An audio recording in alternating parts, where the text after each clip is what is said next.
이 시간 함께 나누실 말씀은요, 에베소서 1장 3절에서 6절 말씀까지입니다. 에베소서 1장 3절에서 6절 말씀까지입니다.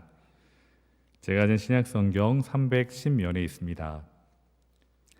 저와 한 줄씩 교독하시고 우리 6절 말씀은 함께 읽겠습니다.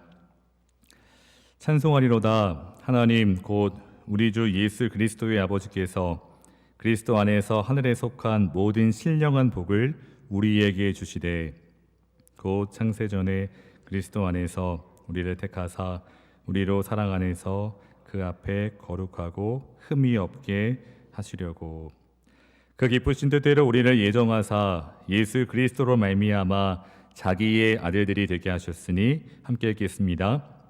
이는 그가 사랑하시는 자 안에서 우리에게 거저 주시는 바 그의 은혜의 영광을 찬송하게 하려는 것이라. 아멘. 이번 주 영혼 훈련은 홀로 있음이었습니다. 이 훈련을 생각했을 때 누구보다 우리 아이들을 양육하는 젊은 부모님들께서 이 홀로 있음을 원했을 것 같습니다. 아이들을 양육하는 일이 참 어렵죠. 그래서 가끔은 정말 혼자 있고 싶다. 결혼하기 전 그때가 그립다. 이런 생각을 할지도 모르겠습니다. 하지만 성도 여러분, 여러분이 그토록 원하시던 나 혼자만의 시간, 여러분 그 혼자만의 시간은 오늘 우리 교재에서 말하는 홀로 있음과는 조금 다릅니다. 지난 가을 부흥회 때 귀한 말씀을 전해주셨던 노진준 목사님의 책에서 이런 고백을 읽은 적이 있습니다. 목사님께서는 처음으로 결혼을 해서 이 사모님이 아이를 데리고 친정에 간 날을 생생하게 기억하신다고 합니다. 그날 아침 아내와 딸을 공항에 데려다주고 돌아오는 길에 따끈한 설렁탕을 먹었습니다. 그리고 집에 돌아오자마자 고무줄 바지로 갈아입고 그리고 텔레비전을 켰습니다. 일부러 학교도 가지 않았습니다. 시간이 아까웠지만 잠시 오후에 낮잠을 자기도 했습니다. 그리고 결혼하기 전 즐겨 하던 대로 이 싸구려 중국 음식을 사가지고 와서 영화 한 편을 보았습니다. 그리고 그날 저녁은 침대가 아니라 소파에서 잤습니다. 누구의 눈치도 보지 않고 그저 내가 하고 싶으면 하고 싶지 않으면 안 와도 되는 그런 공간과 시간을 즐기셨다고 합니다. 겨우 하고 싶었던 일이 그 싸구려 중국 음식을 사가지고 와서 혼자 영화를 보다 잠드는 것이었습니다. 그것이 목사님이 누리고 싶었던 최고의 자유였습니다. 아내로부터의 해방, 아이로부터의 해방, 그리고 일상의 책임으로부터의 해방, 그 자체가 너무나 좋았다고 합니다. 성도 여러분, 여러분께서 홀로 있음을 생각하실 때 혹시 이러한 자유를 생각하고 계신지 모르겠습니다. 물론 우리가 인생을 살아가는 데 있어서 이러한 시간도 필요한 것 같습니다. 하지만 성도 여러분, 오늘 우리의 교재는 이러한 홀로 있음에 대해서 말하고 있는 것이 아닙니다. 사실 우리는 나 혼자 있는 시간을 간절히 원하기도 하지만 실제로 많은 사람들은 그 시간을 그렇게 오래 즐기지 못합니다. 노진주 목사님께서 이런 고백을 하십니다. 아내로부터의 해방, 아이로부터의 해방, 그것이 정말 좋았습니다. 하지만 딱 하루였습니다. 이틀째가 되자 그 아기의 울음소리가 그리웠고 또한 아내의 웃음소리가 없는 집에 들어가기가 싫었다고 합니다. 성도 여러분, 결코 우리도 예외는 아니죠. 우리 혼자 있는 시간, 나만의 시간을 우리는 간절히 원하지만 사람마다 그 기간의 차이는 있을지 몰라도 우리가 진정 그 자유를 만끽하며 즐길 수 있는 시간은 그렇게 길지 않습니다. 어쩌면 오늘날 현대인들은 나 혼자 있는 시간, 나만의 시간을 그토록 원하면서도 또 다른 면에서 그들이 가장 두려워하는 것은 외로움입니다. 그래서 사람들은 그 외로움을 느끼지 않기 위해 정신없이 일을 합니다. 끊임없이 사람들과 약속을 잡고 만남을 이어갑니다. 만날 수 없을 때는 전화통화를 하죠.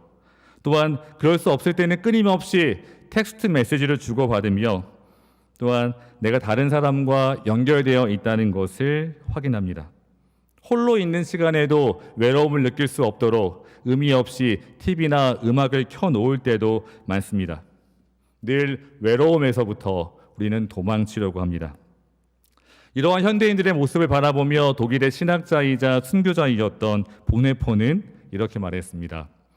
우리는 침묵을 너무 두려워한 나머지 자기 자신과 홀로 있지 않기 위해, 그리고 자기 자신을 거울에 비춰보지 않기 위해 이 일 그리고 저 일로 우리 자신을 몰아친다.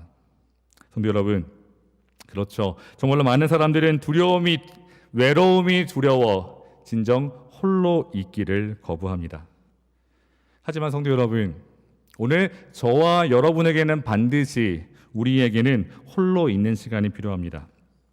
이 홀로 있는 시간을 통해 우리는 한 단계 더 성장할 수 있기 때문입니다. 우리가 읽고 있는 이 교재에서 제임스 브라이언 스미스는 이렇게 말합니다. 이 홀로 있는 시간을 통해 하나님께서 우리의 정체성에 놀라운 변화를 일으키신다고 강조합니다. 다시 말해 우리는 이 홀로 있는 시간을 통해 우리가 누구인지, 우리의 정체성에 대해서 우리는 깨달을 수 있습니다. 사랑하는 성도 여러분, 우리가 이 홀로 있는 시간을 통해서 우리가 누구인지, 우리의 정체성에 대해서 깨달을 수 있는 이유는 우리가 홀로 있을 때에는 전혀 다른 사람을 의식할 필요가 없기 때문입니다.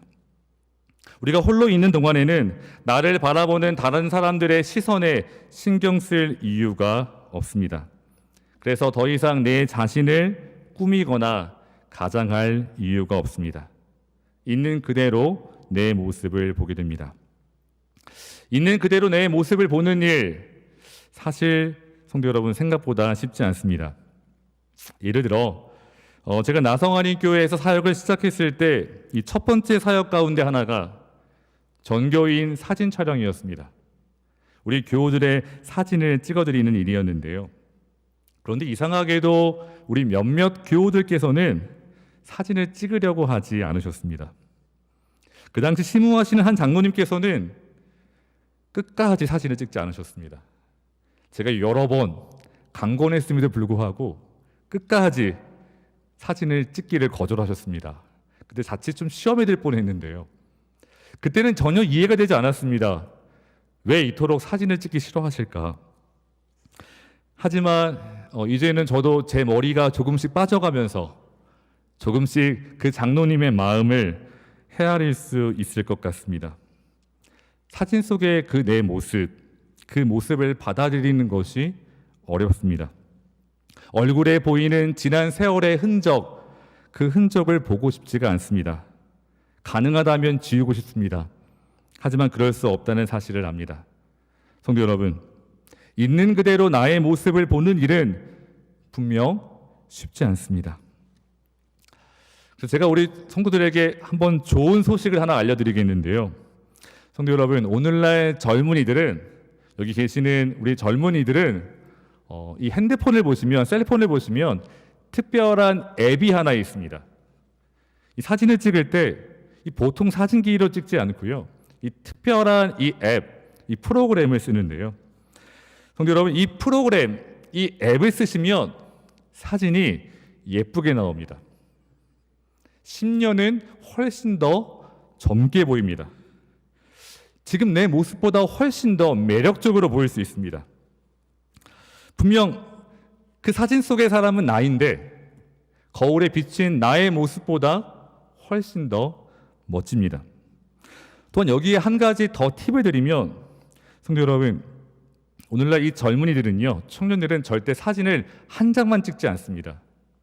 사진 한 장을 찍기 위해 사진을 수십 장, 수백 장을 찍습니다. 여러 각도에서 수십 장, 수백 장의 사진을 찍고 그 중에 마음에 드는 사진 딱 한 장을 고르면 됩니다. 어떠세요? 좋은 소식이죠. 궁금하시다면 예배 후에 저에게 찾아보시면 제가 자세하게 설명을 해드리겠습니다. 성도 여러분, 오늘날 젊은이들도 왜 그렇게 그런 사진을 보정해주는 그런 앱 또는 프로그램을 사용하거나 또는 이 한 장의 사진을 고르기 위해서 수십 장, 그 수백 장의 사진을 찍을까요? 분명 그들도 있는 그대로 자신의 모습을 받아들이는 것이 어려워서인 것 같습니다. 혹은 다른 사람들의 시선을 의식해서일 수도 있습니다. 성도 여러분, 우리는 사실 인생을 살아가면서 늘 다른 사람을 의식하며 살아갈 수밖에 없습니다. 그래서 어느 정도 내 자신의 모습을 가장할 수밖에 없고 또한 꾸밀 수밖에 없습니다. 사실 누구에게도 우리 있는 그대로 우리의 모습을 다 보여줄 수는 없습니다.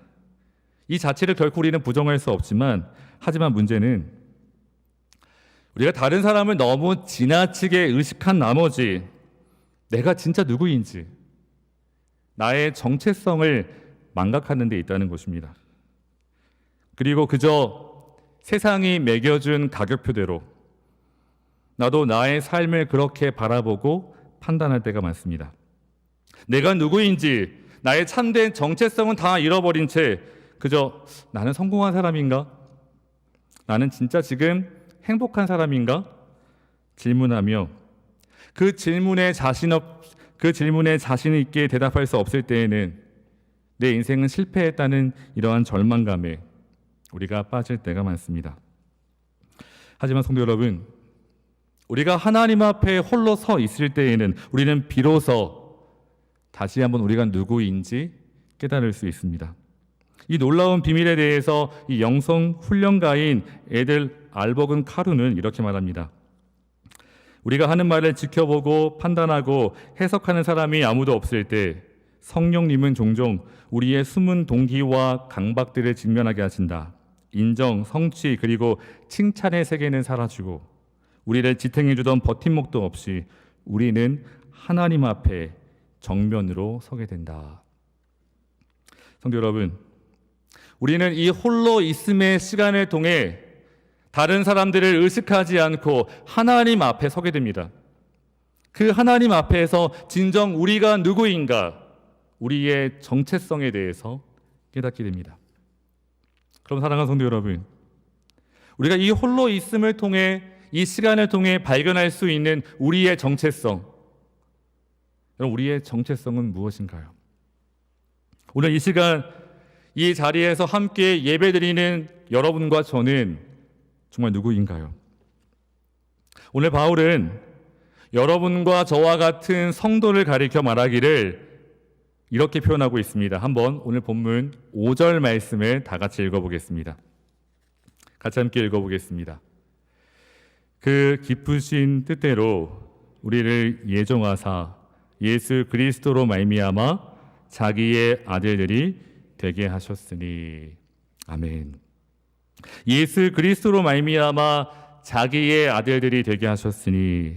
성도 여러분, 오늘 바울은 우리를 가리켜 말하기를 하나님의 아들들, 즉 하나님의 자녀라고 합니다. 그렇습니다. 성도 여러분, 오늘 우리는 하나님의 자녀입니다. 여러분 믿으십니까?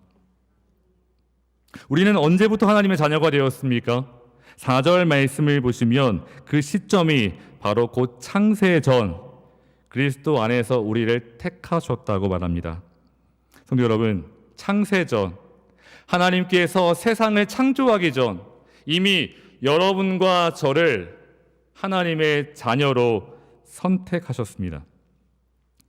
창세 전에 하나님께서 우리를 선택하셨다는 이 놀라운 진리는 우리의 어떠함과 관계없이, 다시 말해서 우리의 행동이나 그 어떠한 조건에 의해 우리를 선택한 것이 아니라 그저 하나님께서 하나님의 기쁘신 뜻대로 우리를 선택하셨다는 사실을 가리키고 있습니다. 사랑하는 성도 여러분, 이것이 얼마나 놀라운 은혜입니까? 우리는 본래 허물과 죄로 죽었던 자입니다. 에베소서 2장 2절 말씀과 같이 우리는 허물과 죄 가운데 행하였고 이 세상의 풍조를 따르고 공중의 권세 잡은 자를 따라 살았습니다. 그래서 바울은 그때 우리의 모습을 가리켜 이렇게 말합니다. 에베소서 2장 3절 말씀을 보시면 전에는 우리도 다 그 가운데서 우리 육체의 욕심을 따라 지내며 육체와 마음이 원하는 것을 하여 다른 이들과 같이 본질상 진노의 자녀이었더니. 아멘. 성도 여러분, 우리는 본질상 죄와 허물로 죽었던 진노의 자녀였습니다. 그런데 하나님께서 우리를 포기하지 않으셨죠. 이어지는 4절과 5절 말씀을 보시면 긍휼이 풍성하신 하나님이 우리를 사랑하신 그 큰 사랑을 인하여 허물로 죽은 우리를 그리스도와 함께 살리셨고 너희는 은혜로 구원을 받은 것이라. 아멘.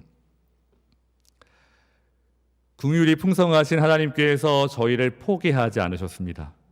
죄와 허물로 죽었던 우리를 예수 그리스도 안에서 살리셨습니다. 그 결과 여러분과 저는 하나님의 자녀가 되었습니다. 본래 오직 예수 그리스도만이 하나님을 가리켜 아빠, 아버지라 부를 수 있었습니다. 그런데 우리가 이제는 그 예수 그리스도 때문에 예수님처럼 하나님을 가리켜 아빠, 아버지라 부르게 되었습니다. 갈라디아서 4장 6절 말씀을 보시면 너희는 아들이므로 하나님이 그 아들의 영을 우리 마음 가운데 보내사 아빠, 아버지라 부르게 하셨느니라. 아멘.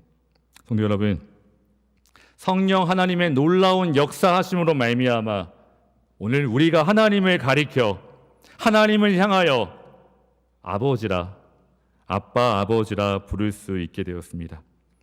성도 여러분, 우리가 하나님을 가리켜 아빠, 아버지라 부를 수 있다는 말은 또 다른 의미에서 우리가 하나님 나라의 상속자라는 말입니다.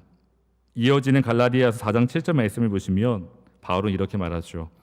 그러므로 내가 이후로는 종이 아니요 아들이니 아들이면 하나님으로 말미암아 유업을 받을 자니라. 아멘. 사랑하는 성도 여러분, 우리가 누구입니까? 우리는 하나님의 자녀입니다. 예수 그리스도의 피값으로 사신 하나님의 자녀입니다. 하나님의 자녀이기에 우리는 또한 저 영원한 빛나는 하나님의 나라에 우리는 상속자입니다. 우리는 하나님의 나라를 유업으로 받게 되었습니다. 사랑하는 성도 여러분, 믿으십니까? 마틴 로이드 존스 목사님은 이러한 우리의 놀라운 정체성을 가리키며 이렇게 말합니다. 타락하기 전 아담이 잃어버린 복락들이 그리스도 안에서 회복되어 우리에게 주어졌을 뿐만 아니라 우리는 그보다 더한 것을 받았고 또 충만히 받게 될 것이다. 말하자면 우리는 그리스도 안에서 하나님과 누리게 된 새로운 관계에서 아담보다 더 높은 자리에 서 있는 것이다. 성도 여러분, 오늘 여러분과 제가 타락하기 전 아담보다 더 높은 상태에 있다고 합니다. 아담은 하나님을 향해 아버지라 부를 수 없었습니다. 하지만 오늘 우리는 하나님을 향해 아버지라 부르게 되었습니다. 그리고 우리는 저 영원한 하나님의 나라를 우리는 상속받게 되었습니다. 우리는 하나님의 나라의 상속자입니다. 성도 여러분, 이 놀라운 진리를 진정 믿으십니까? 근데 오늘 이 시간 제가 드리는 질문은 우리가 이 놀라운 진리를 지금 듣고 있고 우리의 입술로 고백하고 있지만 왜 우리는 이렇게 이토록 힘없이 맥없이 살아가고 있을까요? 우리 가운데 오늘 이 진리의 말씀을 처음 듣는 분 계신가요? 만약 우리 가운데 이 진리의 말씀을 처음 듣는 분이 있다면 참으로 귀하다고 생각합니다. 이 진리의 말씀이 꼭 여러분의 마음에 심겨 아름다운 열매 맺기를 주님의 이름으로 축원합니다. 그럼에도 불구하고 우리 대다수는 사실 이 진리의 말씀을 오늘 처음 들은 것이 아니라 여러 번, 아니 수도 셀 수 없을 만큼 우리는 듣지 않았을까요? 그럼에도 불구하고 왜 우리는 영광스러운 하나님의 자녀임을 모른 채 그저 이렇게 힘없이 맥없이 살아가고 있을까요?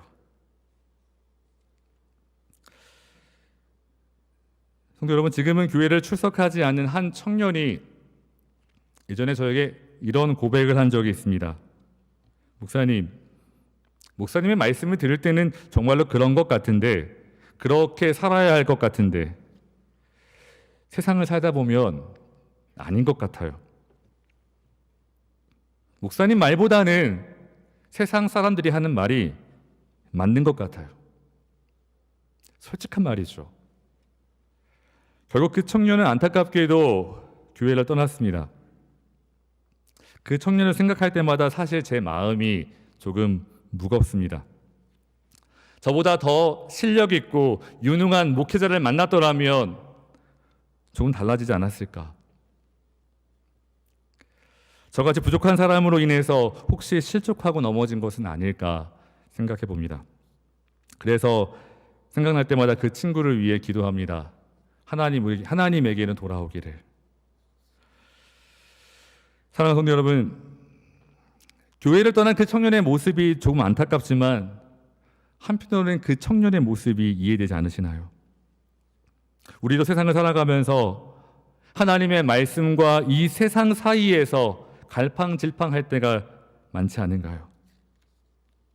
우리의 신앙의 삶을 들여다보면 적어도 복음서에 나오는 길가밭은 아닌 것 같아도 우리의 모습이 성도 여러분 때로는 가시떨기밭 같지 않습니까?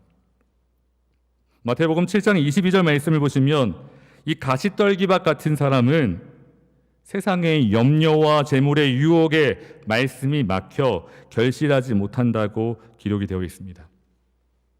수없이 진리의 말씀을 우리가 듣고 있고 그 말씀을 통해 우리가 주의 자녀가 되었음을 늘 확인하면서도 여전히 세상의 염려와 재물의 유혹 앞에 늘 넘어지는 우리의 모습들, 신앙의 성숙과 발전 없이 늘 제자리에 머물러 있는 우리의 모습들, 아니 오히려 더 퇴보하고 있는 우리의 모습들. 성도 여러분, 그 이유가 무엇일까요? 여러 가지 이유가 있겠죠.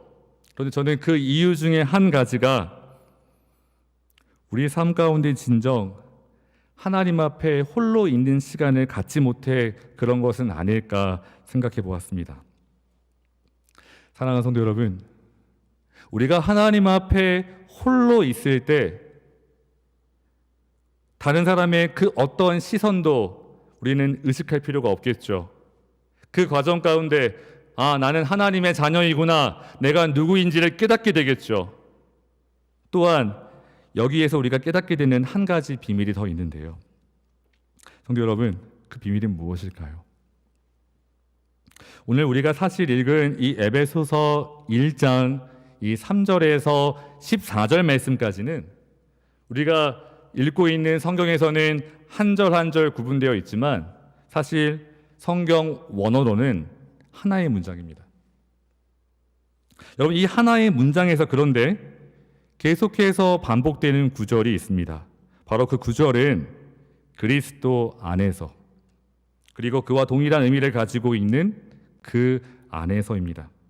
한번 우리 같이 함께 3절 말씀을 읽어보겠습니다. 같이 함께 읽어보겠습니다. 찬송하리로다 하나님 곧 우리 주 예수 그리스도의 아버지께서 그리스도 안에서 하늘에 속한 모든 신령한 복을 우리에게 주시래. 아멘. 하나님께서 우리에게 모든 신령한 복을 주셨습니다. 그런데 어디 안에서요? 그리스도 안에서. 4절 말씀도 마찬가지입니다. 창세전에 그리스도 안에서 우리를 택하사.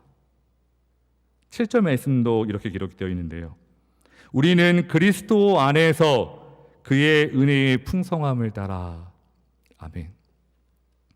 성도 여러분, 시간이 있을 때 한번 집에 돌아가셔서 계속해서 14절까지 읽어보시면 얼마나 많이 그리스도 안에서, 그 안에서 반복되고 있는지 여러분 아실 수 있습니다.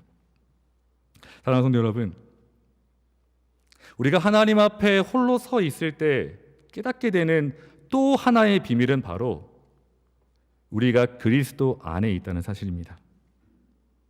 우리가 그리스도 안에 있고 그리스도가 우리 안에 계십니다. 우리는 이 홀로 있는 시간을 통해 나와 함께 하시는 그리스도를 우리는 발견하게 됩니다. 그 그리스도를 발견할 때 우리는 비로소 내가 진정 홀로 살아가는 것이 아니라, 내가 진정 홀로 있는 것이 아니라 예수 그리스도가 나와 함께 하심을 우리는 비로소 깨닫고 그 주님과 함께 깊이 교제할 수 있습니다. 사랑하는 성도 여러분, 참 역설적이죠. 하나님 앞에 홀로 있을 때 비로소 내가 혼자가 아님을 알 수 있습니다.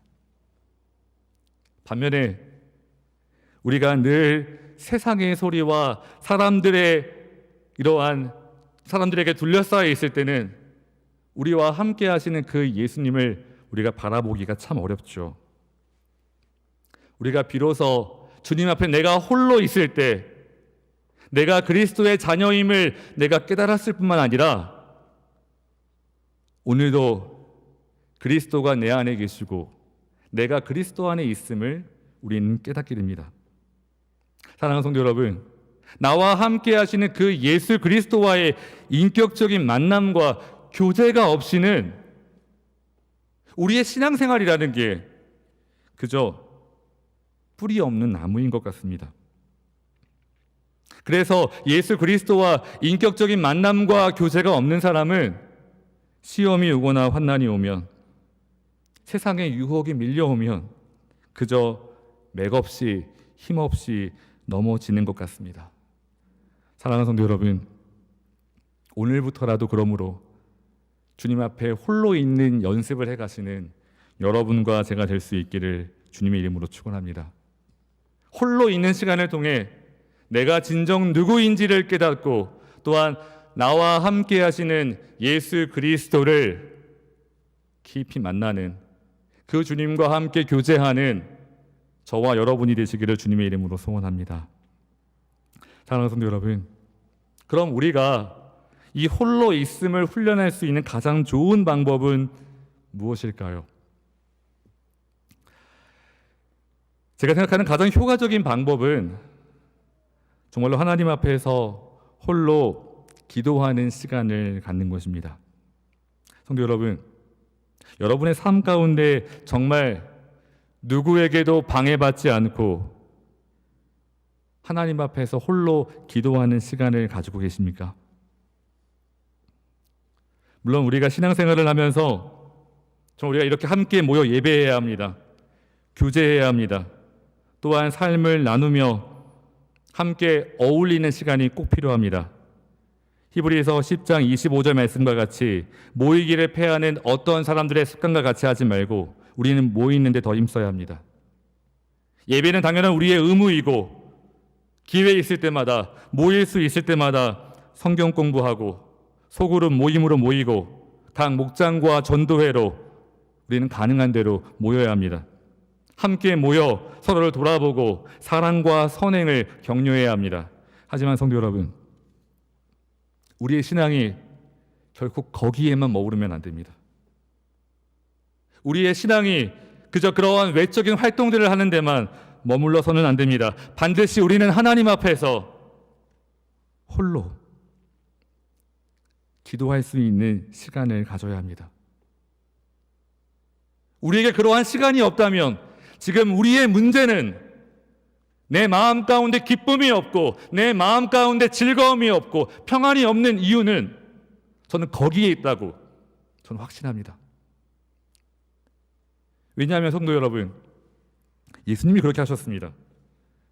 마가복음 1장 35절 말씀을 보시면 새벽 아직도 밝기 전에 예수께서 일어나 나가 한적한 곳으로 가사 거기서 기도하시더니 아멘.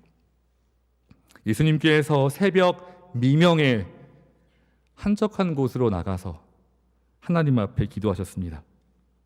성도 여러분, 예수님은 결코 사역이 많다고 그 사역에 함몰되지 않으셨습니다. 이 반면에 우리는 그렇지 못할 때가 참 많은데요. 저도 지난 제 사역을 돌아보면 사역 때문에 너무나 바빠서 기도하지 못할 때가 참으로 많았습니다.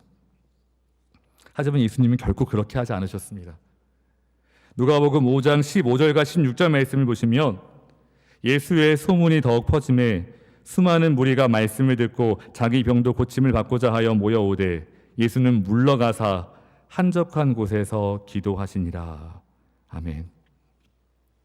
성도 여러분, 예수님께서는 하나님 앞에 홀로 서 있는 시간, 그 기도하는 시간을 가장 소중하게 여기셨고 그렇게 사셨습니다.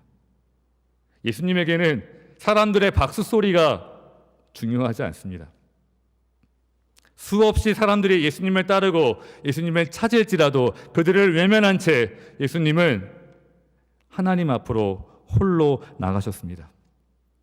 십자가 앞에서도 그렇게 하셨습니다.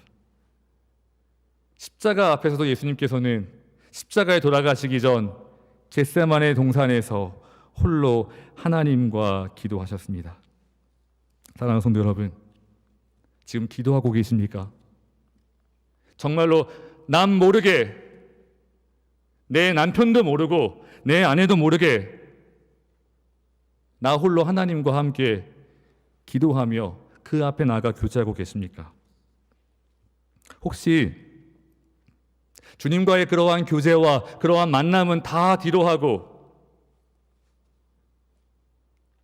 주님 앞에 홀로 있을 수 있는 모든 그런 시간들은 피하며 그저 오늘은 누구를 만날까, 무엇을 할까, 어디로 여행을 갈까? 성도 여러분, 우리가 여기에만 머물러 있지는 않은지 우리의 모습을 돌아보기 원합니다. 사랑하는 성도 여러분, 우리가 조금만 노력하면 사실 아무리 바쁘다 하더라도 우리 주 앞에 홀로 기도할 수 있습니다. 정말 여러분의 삶 속에서 너무나 바빠서 눈코 틀 새 없다면 늘 이렇게 한번 질문해 봤으면 좋겠습니다. 이 사람 지금 내가 꼭 만나야 하는가? 지금 이거 내가 반드시 해야 하는 일인가? 내가 지금 당장 연락 보내야 하는 건가? 계속해서 질문해보고 우리의 삶에 불필요한 시간들을 우리가 잘 지켜갈 수 있기를 원합니다. 성도 여러분, 우리가 정말로 의미 없이 습관적으로 하는 행동들이 너무나 많습니다. 예를 들어서 우리가 운전을 할 때 여러분 어떻게 하시나요? 저도 시동을 키자마자 라디오를 켤 때가 있는데요. 시동을 키자마자 라디오를 키거나 음악을 들을 때가 참 많습니다. 성도 여러분, 그런데 생각해 보시면 내가 홀로 운전하는 그 시간이 얼마나 소중한 시간입니까? 얼마나 귀중한 시간입니까? 마음만 먹으면 그 시간 동안 비록 내가 운전을 하고 있지만 하나님을 생각하고 나와 함께 하시는 예수 그리스도를 바라보고 그 예수 그리스도와 함께 교제할 수 있지 않겠습니까? 우리가 바쁘다고 하면서도 우리가 얼마나 셀폰에 여러 많은 전자기기에 우리의 많은 시간을 빼앗기고 있습니까? 집에 들어서자마자 일어나자마자 얼마나 습관적으로 우리가 우리의 셀폰을 만지고 TV를 켜고 다른 사람을 찾지 않습니까? 사랑하는 성도 여러분, 정말로 주 안에서 온전히 서고 싶으시다면 이제 더 이상 망설이지 마시고 반드시 하나님 앞에서 홀로 있는 시간을 가지시기를 바랍니다. 반드시 하나님 앞에서 홀로 앉아 조용히 주 앞에 기도하며 나와 함께 하시는 예수 그리스도를 만나시기를, 그 주님과 더 인격적으로 깊이 교제하시기를 주님의 이름으로 축원합니다. 말씀을 정리하겠습니다. 성도 여러분, 하나님 앞에 홀로 있어 기도하는 사람에게는 분명 몇 가지 특징이 있다고 믿습니다. 그 중에 한 가지는 진정으로 찬양할 수 있다는 데 있습니다. 오늘 우리 이렇게 조이 찬양팀과 같은 훌륭한 찬양팀의 그러한 인도와 연주가 없을지라도, 나 홀로 음정과 박자는 다 틀리더라도 우리는 하나님 앞에 홀로 서 있을 때 우리를 향한 그 하나님의 그 긍휼하심과 그 사랑하심이 너무나 커서 우리는 찬양할 수밖에 없습니다. 오늘 본문의 말씀을 보십시오. 3절을 보시면 이렇게 시작하지 않습니까? 찬송하리로다 하나님 곧 우리 주 예수 그리스도의 아버지께서. 그리고 오늘 6절 말씀은 이렇게 끝이 납니다. 우리 같이 함께 6절 말씀을 읽어보겠습니다. 이는 그가 사랑하시는 자 안에서 우리에게 거저 주시는 바 그의 은혜의 영광을 찬송하게 하려는 것이라. 아멘. 그의 은혜의 영광을 찬송하게 하려는 것이라.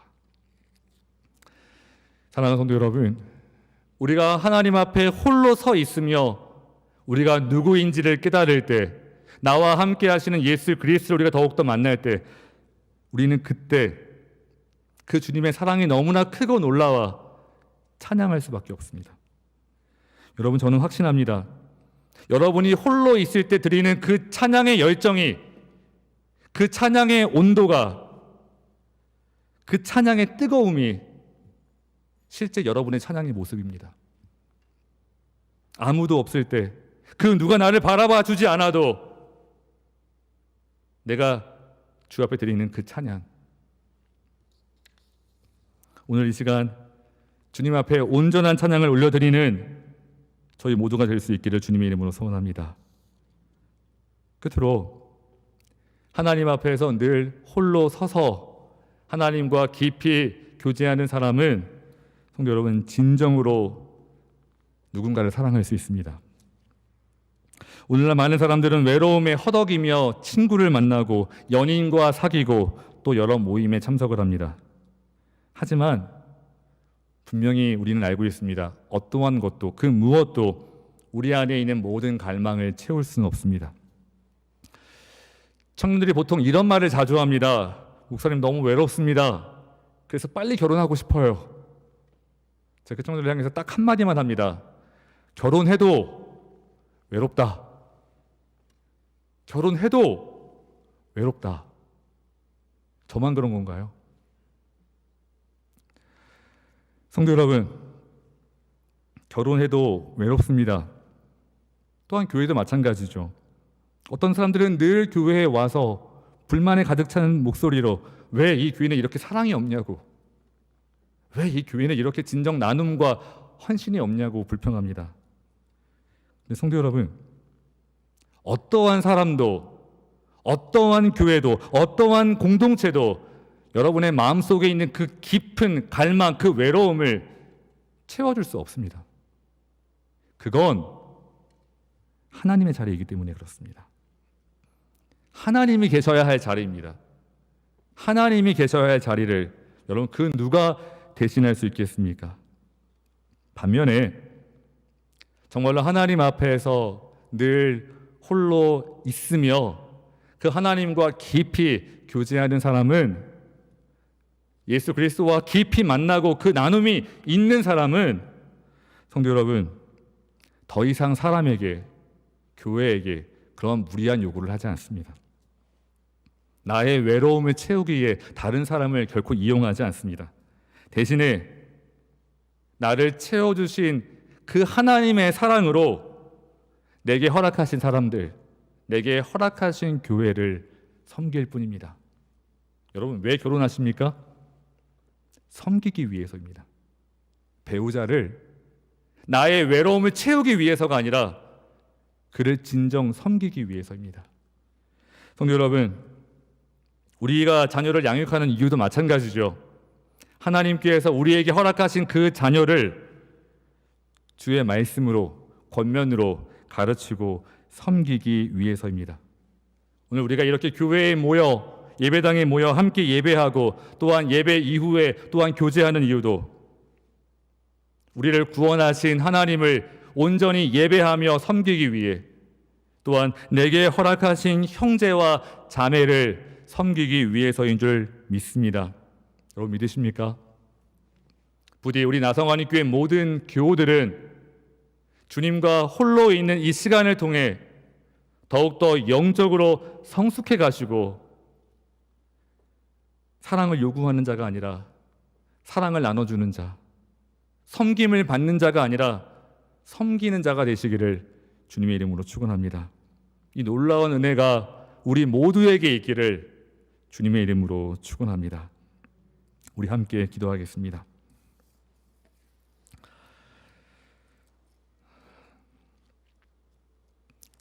세 가지의 기도 제목을 드리기 원하는데요. 첫 번째 기도 제목은 성도 여러분, 우리가 하나님 앞에서 진정 홀로 있는 시간을 우리가 가질 수 있도록 기도했으면 좋겠습니다. 세상이 우리를 속일 때가 많고요, 우리의 시간도 빼앗아갈 때가 참 많습니다. 그래서 어떻게 하루가 지나가는지, 어떻게 일주일이 지나가는지, 어떻게 한 달이 지나가는지 우리가 참 모를 때가 많죠. 우리가 정신을 차리고 우리의 시간을 잘 관리할 수 있도록, 그리고 특별히 주 앞에 나갈 수 있도록, 주님만 바라보며 그 앞에 설 수 있도록 우리 이 시간 같이 함께 기도했으면 좋겠습니다. 또한 두 번째로는 우리 사랑하는 우리 교우들 가운데 지금 여러 가지 질병으로, 또한 사랑하는 가족을 먼저 떠나보내고 홀로 남겨진 것 같은 교우들이 있습니다. 그 홀로 있는 시간 정말 외롭지 않도록, 그 삶 속에서 우리와 늘 동행하시는 주님을 깊이 만날 수 있도록, 주님 안에 있기에 그 삶에 어떠한 부족한 것도 없도록, 우리도 언젠간 다 이 땅에서 홀로 있는 시간이 있겠죠. 그 시간 속에서 주님을 깊이 만날 수 있도록 우리 같이 함께 기도했으면 좋겠습니다. 그리고 이제 마지막으로 말씀 캠페인이 끝나가는데요, 이 말씀 캠페인 동안 지난 시간 동안 우리에게 주신 말씀들을 기억하면서 그저 또다시 그냥 흘려보내고 끝났다 우리가 만족하는 것이 아니라 주신 말씀들을 생각해 보면서 지난 훈련들을 다시 한번 반복하면서 우리가 조금 더 한 단계 성장할 수 있도록 우리 끝까지 우리 기도했으면 좋겠습니다. 우리 같이 함께 이 세 가지 기도 제목 가지고 기도하시겠습니다. 기도하시겠습니다. 사랑의 주님, 이 시간 주님 앞에 기도합니다. 아버지 하나님, 우리가 얼마나 분주하게 살아가고 있습니까? 주님 앞에 우리가 홀로 있지 못하고 주 앞에